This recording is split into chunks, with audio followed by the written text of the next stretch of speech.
తెలుసుకుందాం.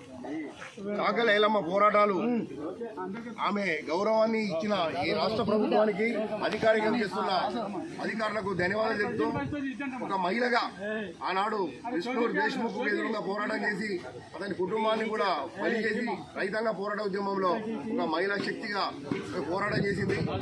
ఆమె గొప్పతనాన్ని ఆ మహిళా గొప్పతనాన్ని ఇప్పటి మహిళలు కూడా అలవర్చుకొని ఇప్పటి మహిళలు కూడా మహిళల మీద జరుగుతున్న అఘాయిత్యాలను మహిళలు ఎదుర్కోవాల్సిన అవసరం ఉన్నది.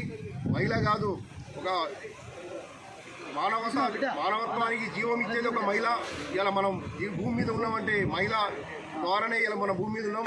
అలాంటి మహిళ కళ్ళు తెరిచి కాపాడుకోవాల్సిన అవసరం ఉన్నది.